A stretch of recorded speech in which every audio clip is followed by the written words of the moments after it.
Hello, Star Trek fans, and welcome to the Rebinge Deep Space Nine podcast. My name is Kim. And my name is James. And we're watching Star Trek Deep Space Nine from the beginning, one episode at a time.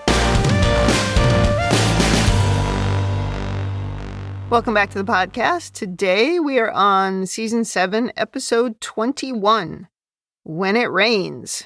This episode aired May 5th, 1999. And I think you'll find this is quite a significant episode. Well, I was going to ask about last week's episode, which was The Changing Face of Evil. Yes. And at this point, everything sort of feels like it's running together. Yes, which I think is the point. I guess that is the point, is they're trying to run us to the end of the show. Yeah. Mostly what I remember about last week's episode is poor old Solbor getting shanked. I feel that's not the first time that Kai Winn shanked someone. Well, it's the first time on screen. Yeah. That's for sure. Although I could see her using her flunkies to do it for her. I mean, she has a track record of doing that. Yeah, that's true. But if it wasn't for Solbor's sacrifice, they would never have found the words of the Costomogen. Because he went to the library? No, his blood. Oh, right. Yeah, good point. All right, well, should we talk about this one? I think so. And you can tell by the title that it's just going to keep getting worse, right? When it rains. All right, let's get started. Absolutely.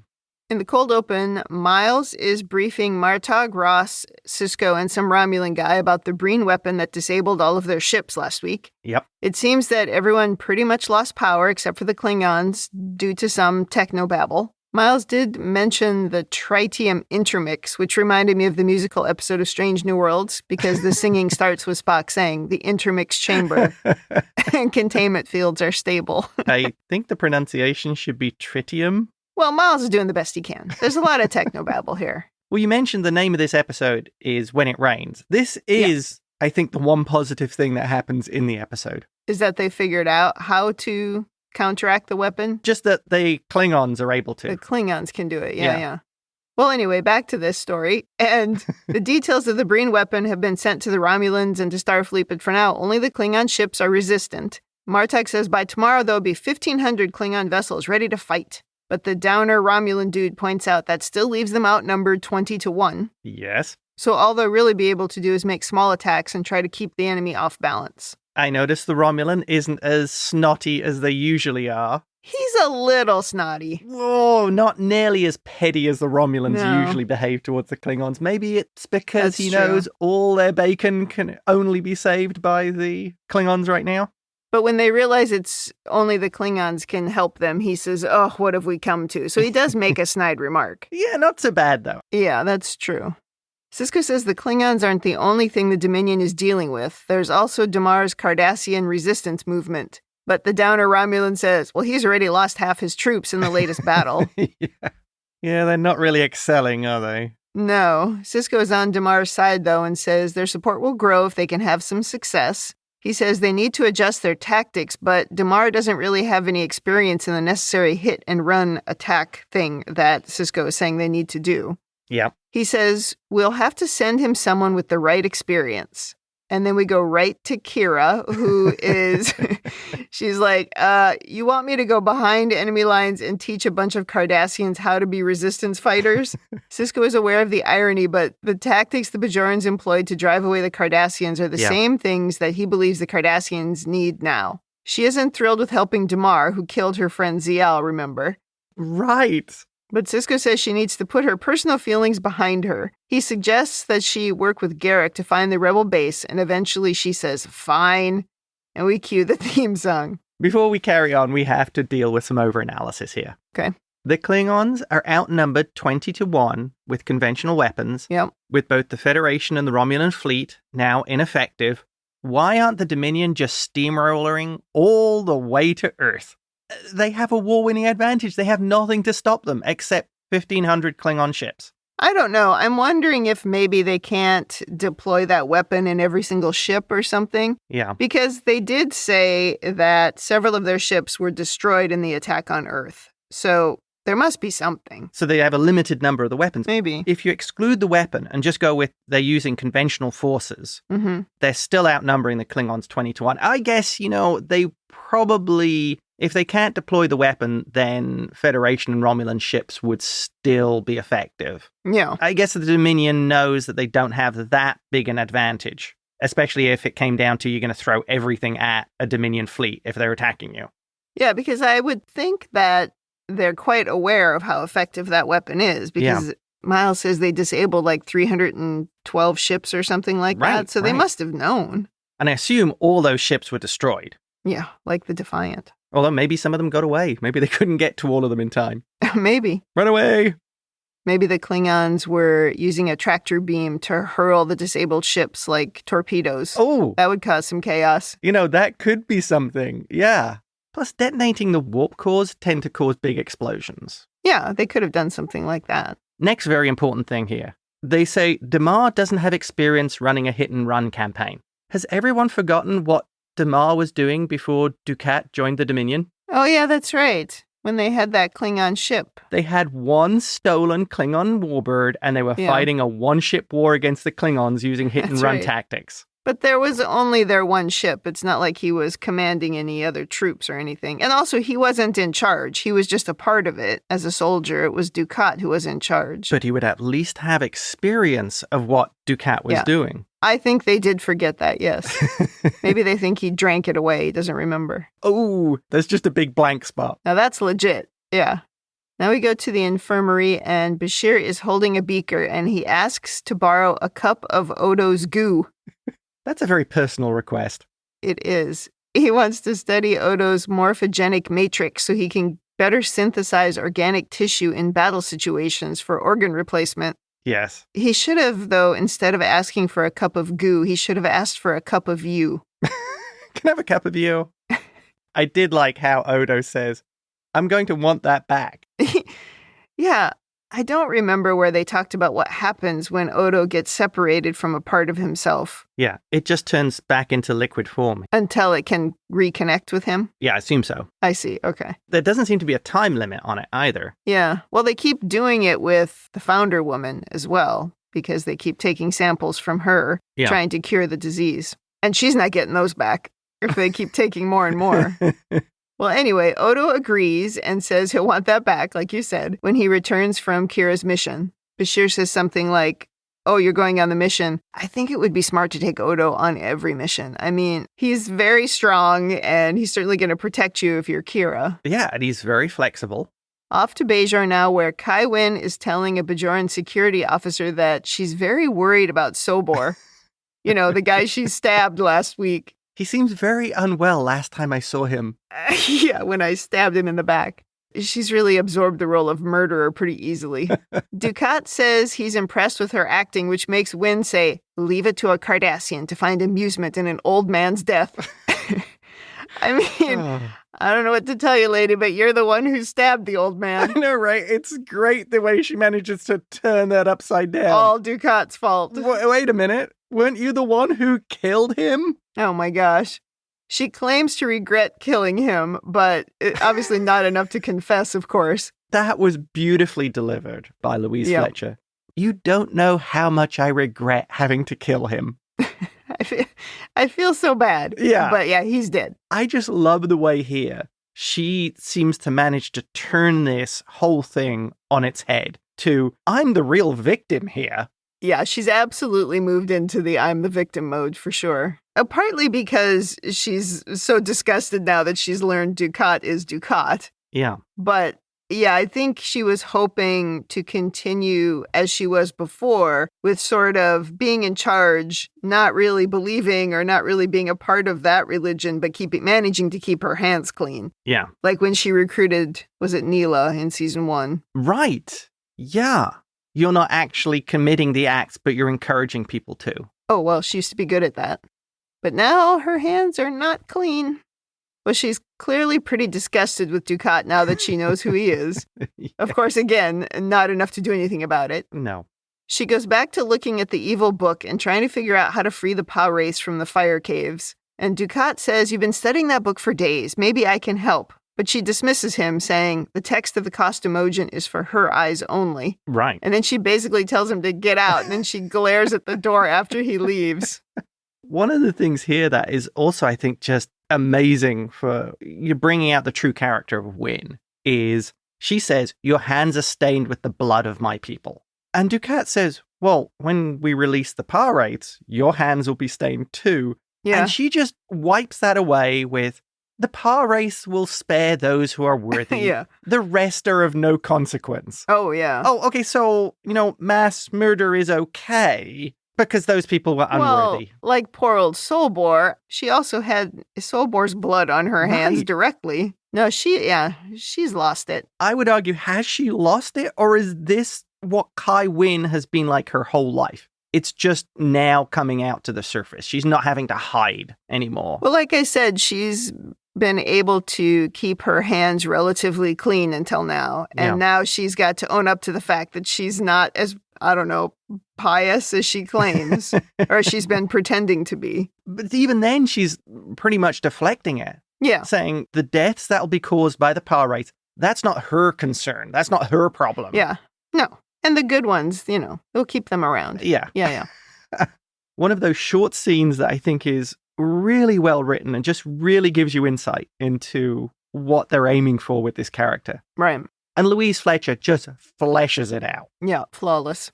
Back to the station, and Gowron is on his way to induct Martog into the Order of Kahless. Ross and Sisko are laughing about how Martog seems nervous.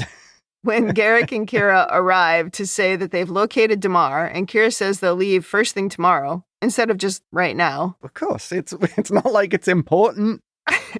It's so funny when they do that on this show. I know. But really the point of this interaction is for Garak to say that Damar expressed concern that a Bajoran would be leading the mission. Damar knows the value of Kira's skills, but he's worried a Bajoran uniform is going to cause some trouble in his ranks. It's that natural xenophobia of the Cardassians again. Yeah, they say the uniform, but it's not the uniform. No, it's the Bajorans, yeah.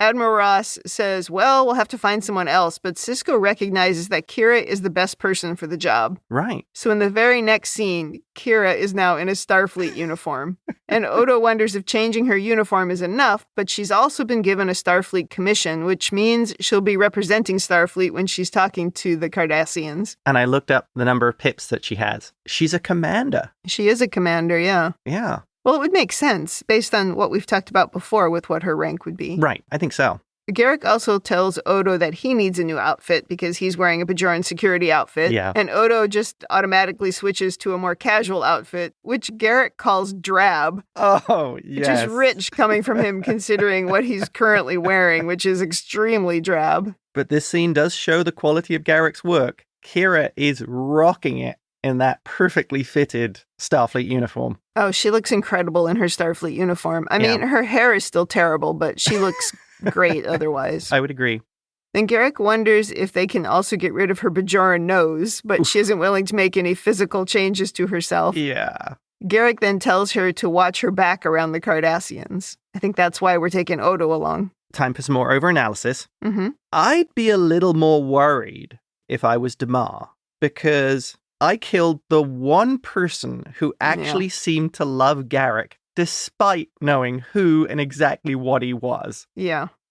And Kira's best friend. And here are these two people coming to your little club, your little hideout. Yeah. Well, that's my first note in my overanalysis section, is how are we involving Garak without any concern? Yeah. It's a good question. I mean, Garak actually even felt something for Zial, which I feel shocked him as well. Yep. I mean, Garak is so broken. Yep. I couldn't see any way Garak would not want to get revenge on Damar. Right. Just because of his childhood, I would see that programmed into Garak. Right. Well, maybe he'll still have his chance.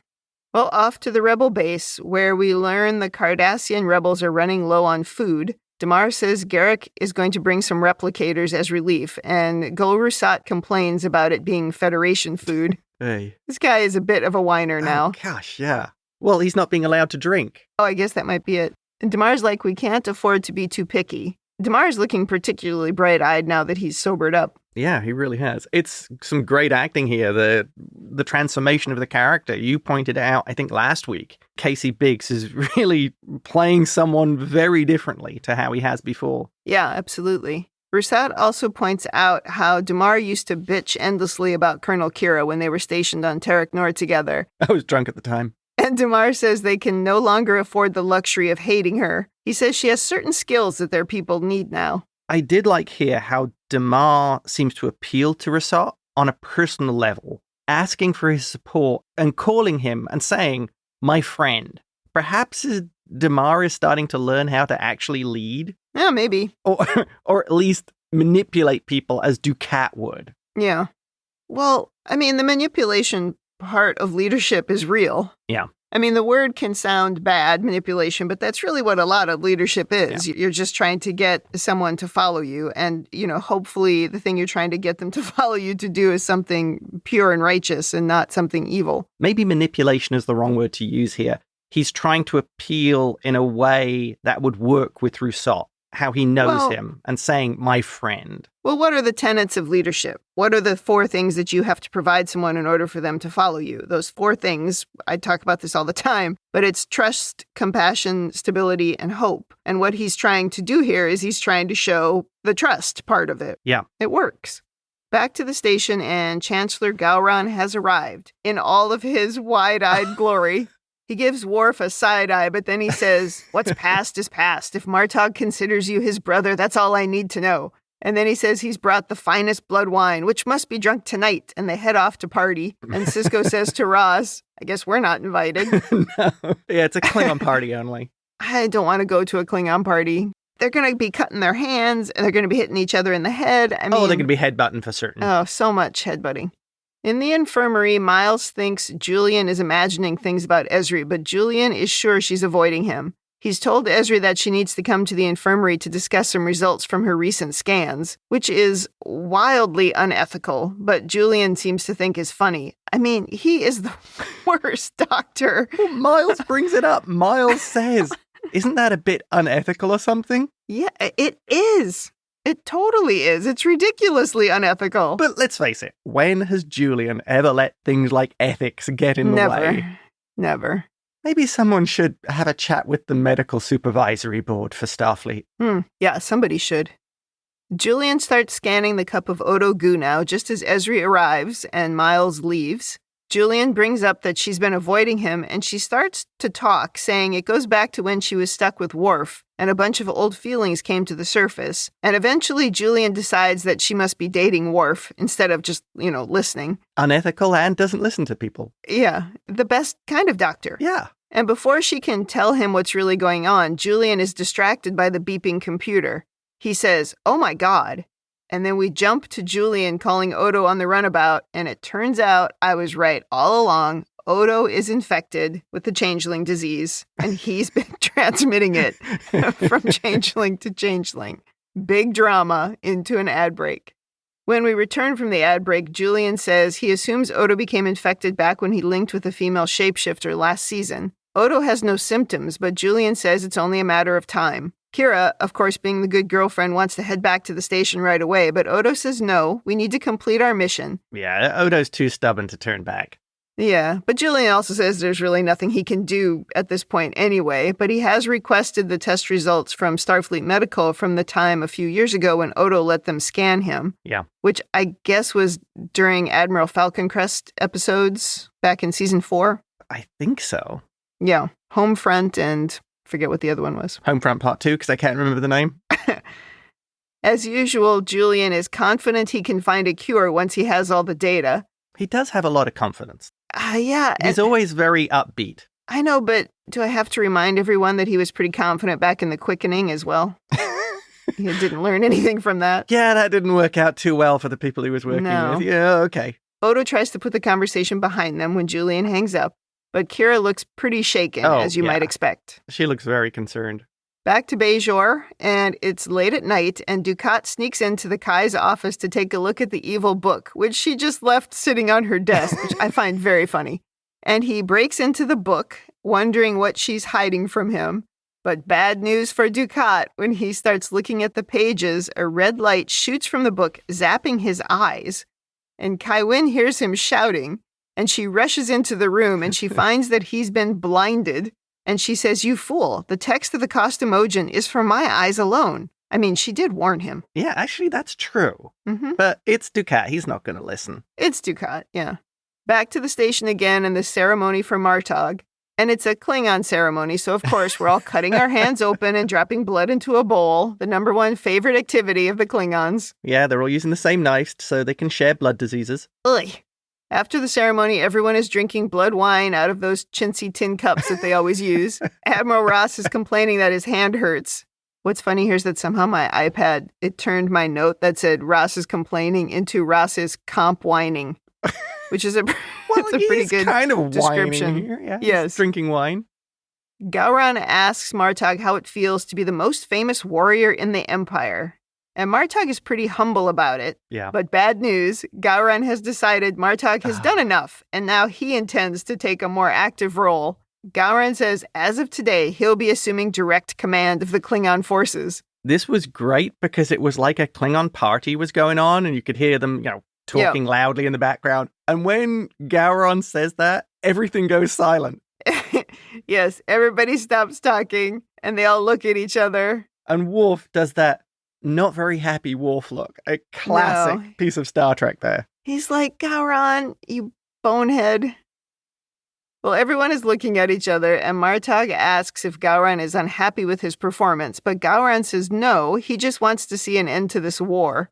He says the Dominion will rue the day they heard the name Gowron. And everyone in the room now looks a little bit worried. This is such a great Klingon episode. From the moment that Gowron stepped onto the station, it's that wonderful Klingon overacting that in any other situation, actors doing that, people would roll their eyes and be like, oh God. But these guys totally get what the Klingons are. When Klingons are talking and interacting with their family, they're the quiet, normal people. But when the Klingons are in public, when they're dealing with Starfleet, with other senior Klingons, they do this over-the-top act. And I love the way the actors seem to get that. That as a Klingon in public, you're always over the top. You're opening your eyes as wide as they can go. You're making these bold statements. You're saying, Worf, if you're Martog's brother.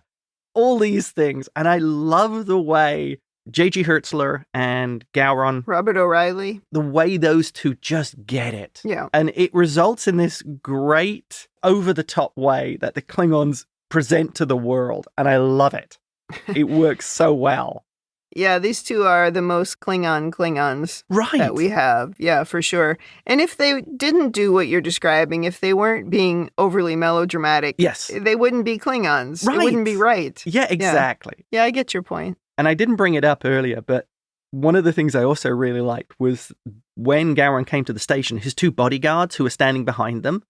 Mm-hmm. If you watch them, it's great because they're obviously standing on a ledge. So they're like towering above everyone. And the two of them are like looking around suspiciously at everything. It's a really, again, one of those nice little touches in the direction. Yeah. It gives this impression of these guys aren't messing around.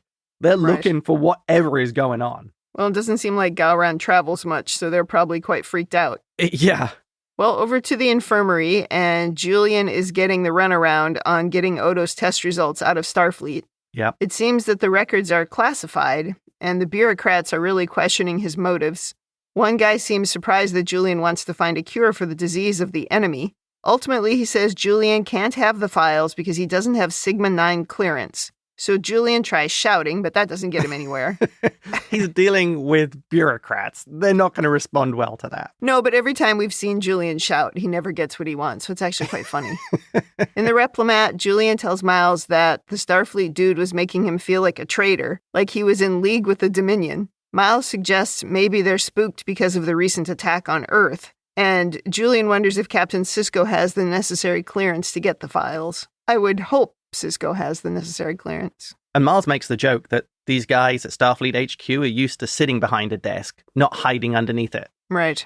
Kira, Garak, and Odo finally reach the rebel base. It's the headquarters of the Cardassian Liberation Front. I thought that was funny. It's like, okay, good, you have a name. That's the most important thing. Ah, yes.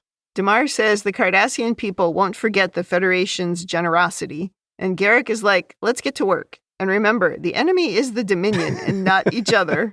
I think we know how this is going to go. Yeah. Now we have Kira explaining the structure of a resistance organization, while the Cardassians just seem irritated to have to listen to her.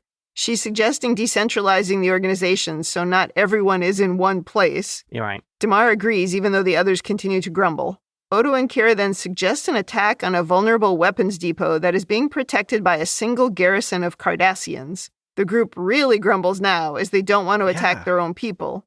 But Kira points out if they show they're unwilling to attack Cardassians, the Dominion will have a real advantage. She says they're collaborators, and Damar agrees, even though Gul Rousseau is incensed. Oh, yeah. Well, Damar has to shut him down at that point. Yep. I thought it was important here that Garak was chiming in, backing Kira up, when he said, oh, the Obsidian Order works the same way. Oh, right. Yeah. As I would see, given that the Cardassians have this extremely bigoted nature, having Garak sort of back that up as almost a face-saving answer.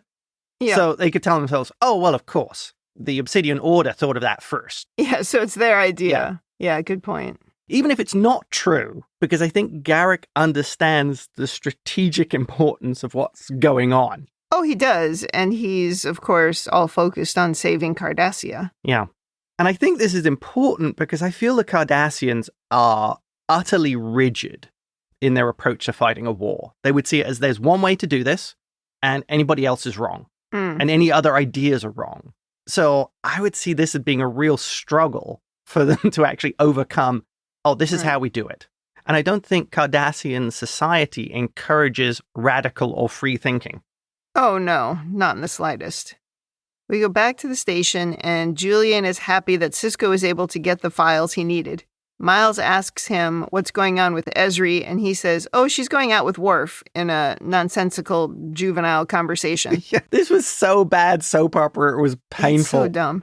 Eventually, they're interrupted by the computer beeping, and Julian says the data from Starfleet is fake, and someone is trying to throw Julian off the trail. Miles and Julian immediately assume Section 31 must have done this, and Julian says, they don't want me to find a cure, and Miles says they're obviously willing to just let Odo die. Well, it's a valid concern. If he finds a cure and the Founders get a hold of it, then back to stage one. Although, how would the Founders get a hold of the cure if they're on the other side of the wormhole, which is currently blocked?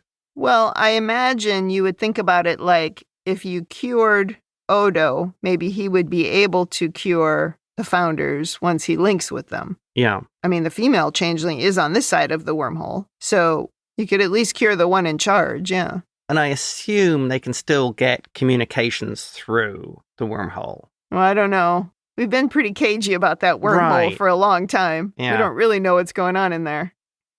Martog is now annoyed that he got his Kalis medal and then lost his command on the same day. Yeah. Worf assumes Gowron feels threatened by Martog, but Martog just says he doesn't care about politics. Yeah, but Gowron does.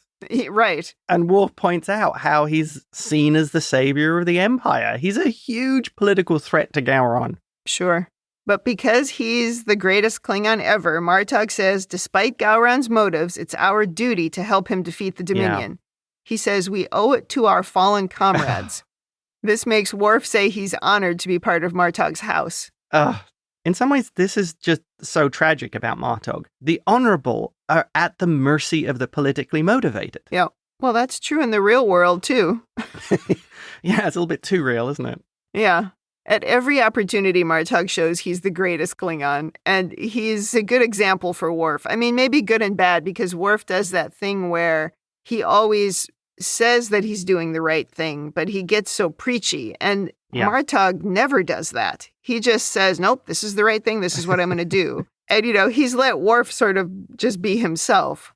Martog he's fantastic. I think part of the character of Worf, and this is a good thing in the writing, is Worf is heavily influenced by the Federation, his upbringing and his training and experience within Starfleet. Mm-hmm. Whereas Martog is 1000% Klingon. True. Without the external influences.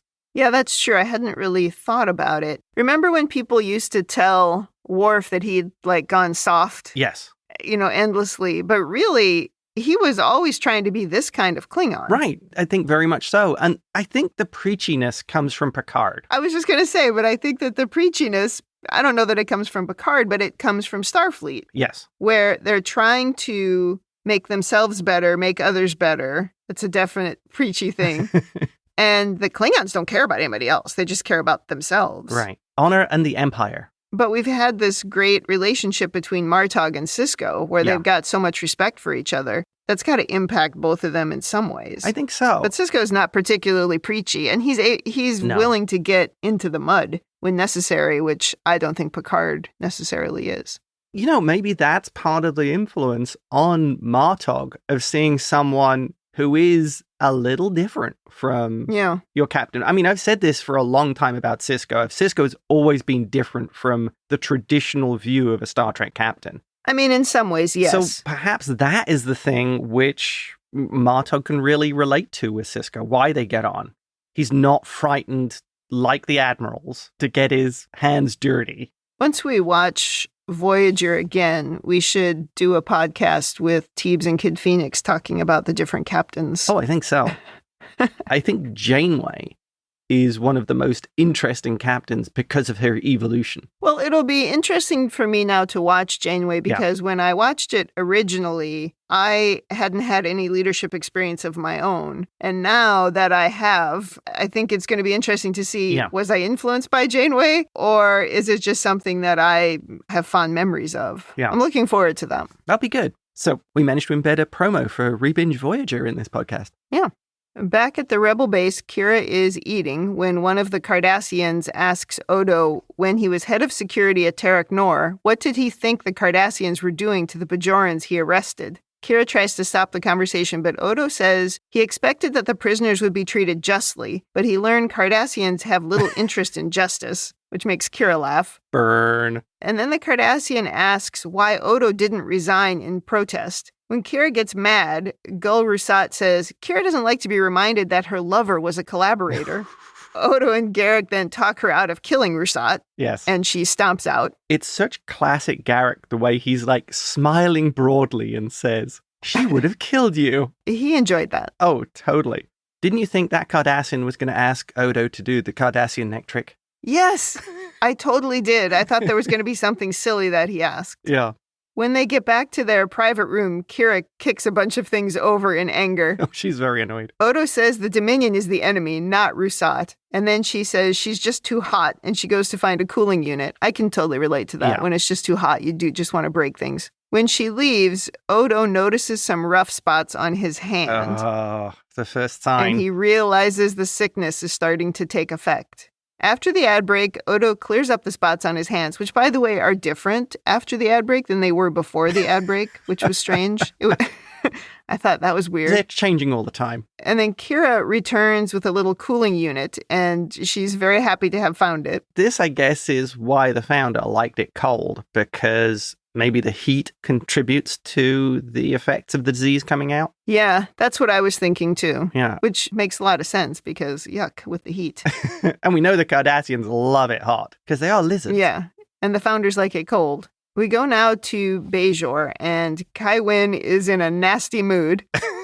I think it's a normal mood. Oh my God. She says the doctor has found nothing wrong with Dukat's eyes, which makes Dukat say the Bajoran doctor is clearly incompetent. A Cardassian doctor would have cured me by now. Aye. This is not going to help your case, dude. No. Okay? Aye. But it's pure Dukat. Yes. Well, Kai Winn says the Pa Wraiths took his sight as punishment for his arrogance, and they're the only ones who can return it. He claims he wasn't trying to be disrespectful. He was just trying to help her. But she says, no, you wanted to see if you could release the Pa Wraiths without me. Oh, totally. And then she very coldly says, you can't. That's like a great line delivery. He says, pray with me, Adami, and help me earn their forgiveness. And she's like, no thanks, and calls in a security officer to help him out the door. She says, you need a lesson in humility, and I'm going to see that you get it. Ouch. And Dukat is shocked, but Kai Winn says, you'll find the Bajoran people very kind. A blind street beggar will elicit their sympathies, and with some luck, you'll earn enough to get yourself some food and maybe even shelter. And she says he can return when he's proven himself worthy and his sight has been restored. Wow. Ay. She is just great, isn't she? Oh, she's so good. Although I wonder if she's thinking, I stabbed the wrong guy at this point. Should have stabbed Dukat. Maybe I'll stab him too, yeah. Oh, he can't see her coming. Good point. The security guy drags Ducat out, just kicking and screaming. Yep. I was wondering why she even needed him at this point. Why not get him off planet? But then I figured she's worried that he would expose her before she figured out how to really get this power that she's trying to get from the power wraiths. Plus, I think a big part of this is she does want to humiliate him. I hadn't thought about that. Yeah. I think that's very genuine. Yep. I think she dresses it up saying, oh, you need to humble yourself to the power rates. But I think it's purely down to her of petty vengeance and to humiliate him. Well, I'm sure she feels quite humiliated by him, right? So she wants to do it back. Yeah. Yeah. That makes sense. I have some overanalysis on this. Back on the station, and Gowron says he has a new plan. Did you notice the ridiculous metal desk in the Klingon office? No. It's like a metal table. I've seen it before, but it doesn't even have like a flat top. It just has the sort of metal cross things on it. Oh. So it would have holes in it. It's not, you couldn't even use it as a desk. Klingons don't like to do paperwork. No creature comforts, yeah.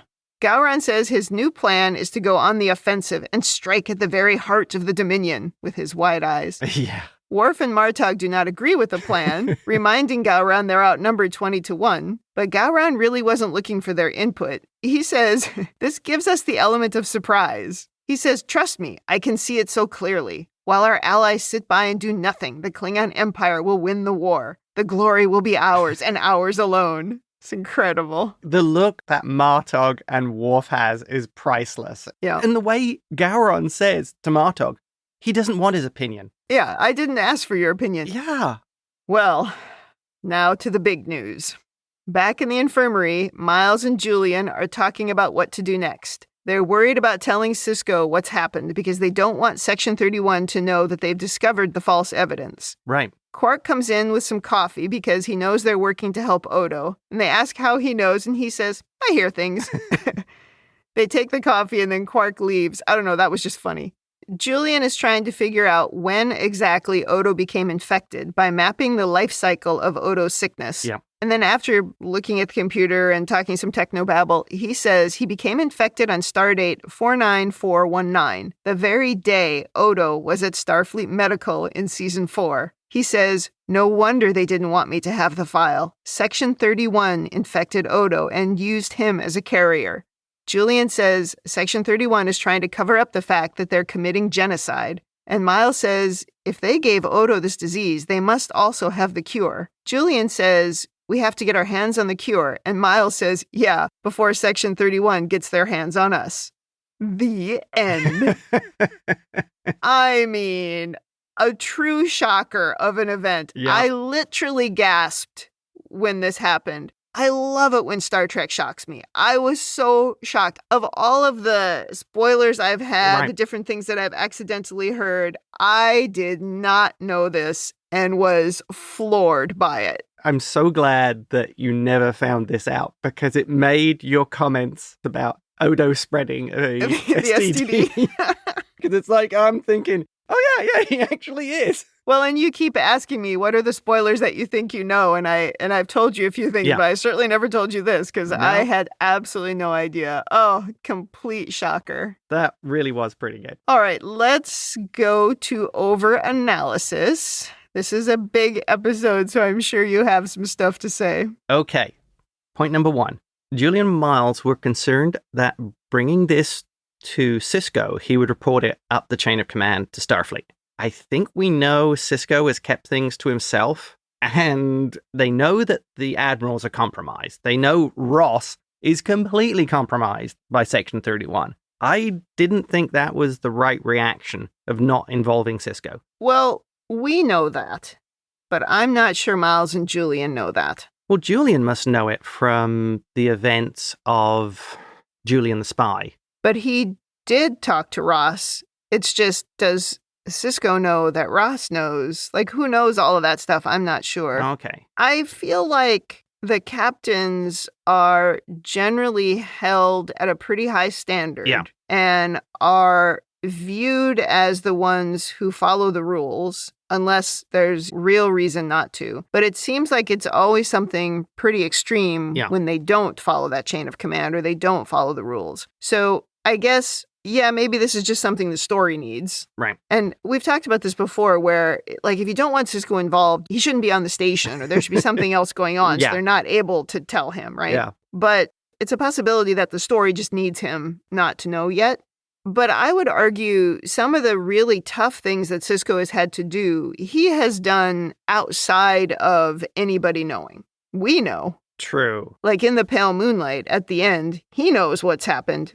Julian doesn't know. So Sisko still maintains the image of the by-the-book Starfleet captain to his people. I think that's a critical part of leadership. Yeah. Sometimes you do have to do things that maybe aren't great, things that maybe you don't feel great about. Yeah. But you have to let your people know that you're doing the right things for in this case, for Starfleet. But I would say it's a leadership thing that you have to show them that you are willing to live up to those ideals of Starfleet. Yeah. What was I saying earlier about trust, compassion, stability, and hope? This is the stability part. Is that you actually need the people to believe that you believe. Yeah. That's how they follow it. It doesn't even matter if you do. That's not the point. The point is to show that you do and to show that the cause is righteous and to show that that's the right thing to do. And the fact that they're thinking he would do exactly what the book tells him to do means that he's doing his job as a leader. Thinking about it a little more, I'm guessing that they can't be sure that Sisko wouldn't contact them. They can't be sure. Yeah. So that I think is the problem. Mm-hmm. Okay, that's a good point. I will accept that. Oh, that was a fun one. Next thing. Yeah. So Kira warns them that if they don't attack Cardassian facilities, that the Jem'Hadar, or the Dominion, will use Cardassians for all their security. That to me sounds like a great way to lull the Dominion into a false sense of security. Basically, you start off only attacking Jem'Hadar or Dominion-protected locations. The Dominion figures it out and then starts spreading out the Cardassians. Putting Cardassian security forces at shipyards, weapons depots, so wherever. Ultimately, you would hurt fewer of them. Yes. Yeah. So they spread them all out, and then one day you go, okay, now we attack any facility.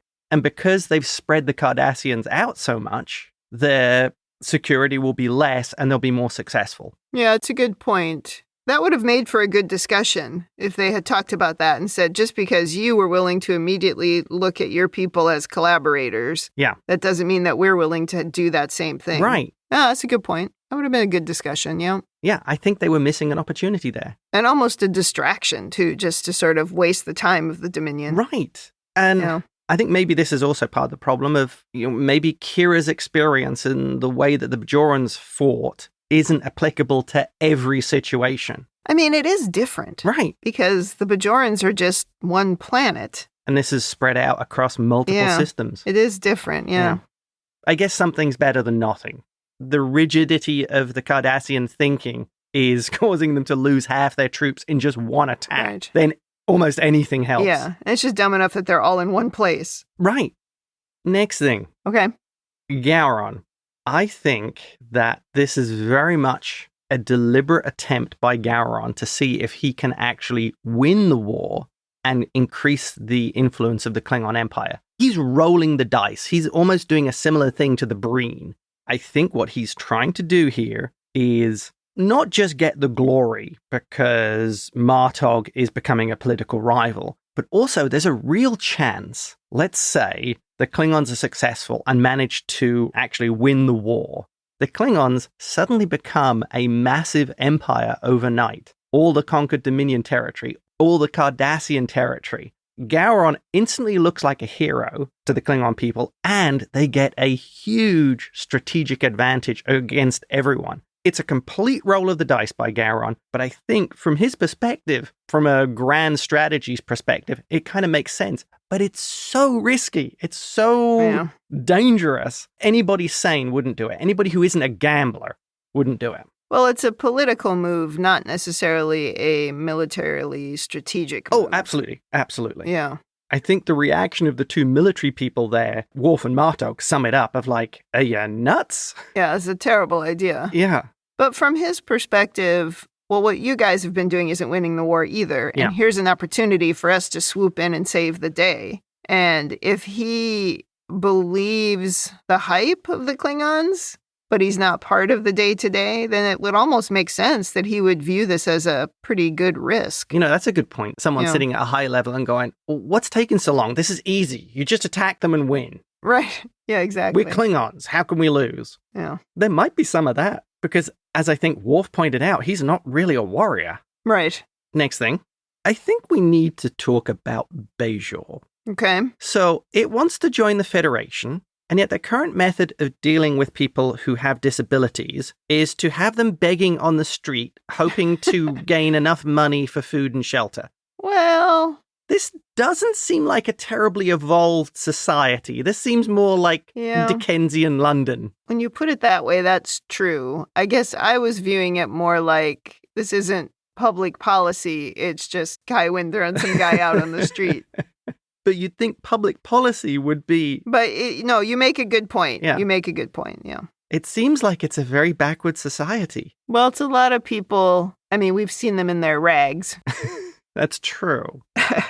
Maybe there's still a little bit of past tense going on down there. Oh. Their version of it. But you'd think a part of joining the Federation would be bringing the standards of your society up to a particular level. I don't think as much thought went into that one little scene as what you're putting into it. I think you're assigning an entire societal eventuality to it, and it's not that. It was really just Winn is going to kick him out and see what happens. Oh, I'm looking at the big picture here. You are, yeah. No, I respect it. Next thing, let's go on to Section 31 and the virus. First of all, we don't really know it's Section 31. Well, I think this episode pretty much sums up it was something created by Starfleet. Yeah. And by extension, Section 31. Yeah. So working on that assumption, okay, we've known about the Jem'Hadar, the Vorta, and the Dominion for a while, and also the Founders. So as soon as the wormhole was opened, I would expect people like Section 31 to start trying to find out what's on the other side, what potential threats they are. Sure. And one of the things they would find is maybe they come to the planet where the quickening has happened. Yeah. And they're like, oh, great idea. Great idea. Oh, this is cool. Kind of. They see that the Dominion has absolutely no problems using generational biogenic weapons. Their idea of warfare is we will use biological weapons against an entire population. So the baseline for the things that the Dominion will do is absolutely anything to win. So you immediately see there's a threat. And from a Section 31 or maybe a slight extremist standpoint, you could say, well, they're prepared to do these things to defeat the people they see as enemies. We will have to do the same thing. So they can justify it in their own mind saying, we did not use biological weapons first. They did. We're actually on the defensive here. Right. It was before the war was declared, though, wasn't it? Yes. That they did this? Yes. And it was before... was it before the quickening? Yes. Oh, okay. So you're saying they went through the wormhole immediately. Yep. And probably knew about these other things that were going on and have deployed the same tactics. Exactly. Gotcha. Before the war, knowing that the Dominion is an aggressive empire. Well, it's hard to argue. I'm not saying I do it, but it's hard to argue with that. Right. Wow. Okay. So that to me is sort of the Section 30 rationale and the way they think. Right. And the way they justify it to themselves. Maybe I'm actually wrong and they don't even need to justify it. They're like, they're a potential threat. We'll just wipe them out. Yeah, terrible. But thinking about it, I think they want to think they have the moral high ground. Oh, definitely. Yeah, definitely. We're the good guys. Yes. We do bad things for good. Yeah. Next thing. Okay. So Winn says the Bajoran doctor examined Ducat and there was nothing wrong with his eyes. Wouldn't the doctor notice that maybe he was a Cardassian? That he wasn't Bajoran? Yeah, I thought that too. Do they have exactly the same eyes? When he did the face change, it also changed his eyes? I suppose the Kai could say, just keep this to yourself. That's true. Or maybe it might not have been a doctor. You know what I mean? I took it to a vet. Yeah, she's got no interest in helping him, so who knows what she did. Oh, that raises the point. Maybe she was just lying. Yeah, she just changed her voice and pretended to be a doctor because it was a woman. Yeah. Because he said she. So that's my guess. She created a holographic doctor that wasn't real. And that, I think, wraps up my overanalysis. Over to you. Well, the only thing I had in my overanalysis is why are all of the Cardassians suddenly just fine with Garak? I get why they don't like Kira, but Garak was exiled to the Bajoran station. Is it not general knowledge what happened with him? Was it just something that Dukat was really familiar with? But nobody seems bothered by Garak. I'm going to suggest that it's really just because Dukat didn't like him. Oh, okay. I expect Cardassians are used to somebody getting in charge and then all their petty dislikes, feuds, whatever, them taking revenge on those people. I see. Okay. So the other Cardassians probably don't look into it very deeply and go, oh, well, Dukat hated him for whatever reason. It doesn't really matter. He's trying to help us now. Yeah. Plus, there could be some cachet to having Garak there because maybe a lot of people know he was a spy working for Cardassia on the station. Well, that was going to be my other question. If the Obsidian Order was really supposed to be so secretive, they shouldn't even know that he was in the Obsidian Order, even though it's been supposedly disbanded at this point. But he's just right out here saying, oh yeah, that's what we did in the Obsidian Order. I think maybe because the Obsidian Order is a spent force. Yeah, maybe. It's gone. I just think they treated it a little bit lightly in this episode. And by lightly, I mean, it's like they forgot all about it. Well, maybe the Obsidian Order is also a really badly kept secret. Maybe. Now, yeah. Everybody really knows who they are, what they do, where they are. But you don't talk about it. Otherwise, you end up dead, yeah. You accidentally fall down an elevator shaft onto some bullets. Well, I don't have anything else in my overanalysis. I think we covered everything. And there's not much to say about women in the future either. We continue on with the stupidity of Ezri and Julian, but it was a tiny part of this episode, so I'm not going to spend any time talking about it. So let's go to rating. Thumbs up, thumbs down, or neutral. What is your rating? Absolute thumbs up. Great episode. If you exclude the stupid Ezri Julian bit. Yeah. A great Klingon episode. Yep. A great Cardassian episode. Garak is in just perfect form. I wish we'd had more Garak through the whole series. It was great to see Kira in the Freedom Fighter role again, and we got to see some angry Kira. Yeah, that's true. We haven't seen that for a while. And of course, the big revelation. I remember watching it the first time and just being like, wow, they made the virus. Yeah. And, if you look at it, you're right. Odo did have an STD and spread it to everyone. He did. So thumbs up, thoroughly enjoyable episode. It's just another great jigsaw piece into this final arc of the show. Yeah, I definitely give it a thumbs way up. Kai Winn is the one thing maybe that you didn't mention there. And it's just so funny because she was treating Dukat really like dirt even before she knew he was Dukat. And now she's absolutely disgusted with him. And it's so good. It's very funny to watch, but it's just also good to watch her wheels turn. That's been really fun. And I was so shocked by the revelation in that last scene. So yeah, thumbs up for surprising me, Star Trek. Thank you very much.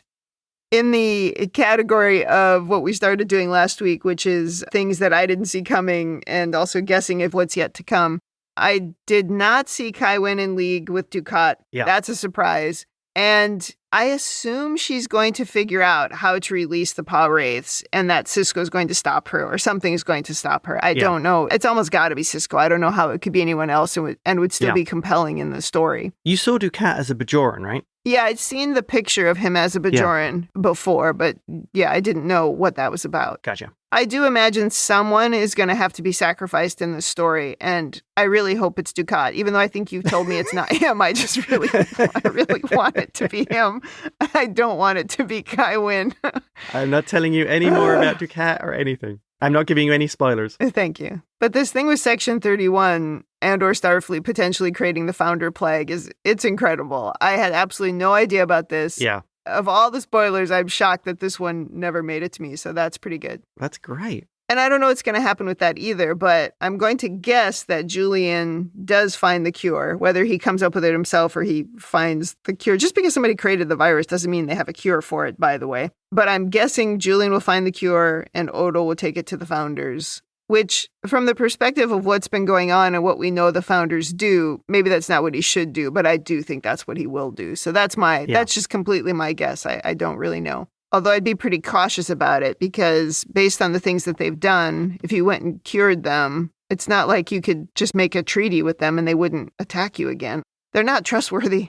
Yeah, you could make the argument of they look at you as lesser. Well, maybe they'll put Odo in charge. Hadn't thought about that. Anyway, those are just my guesses with what's left to come.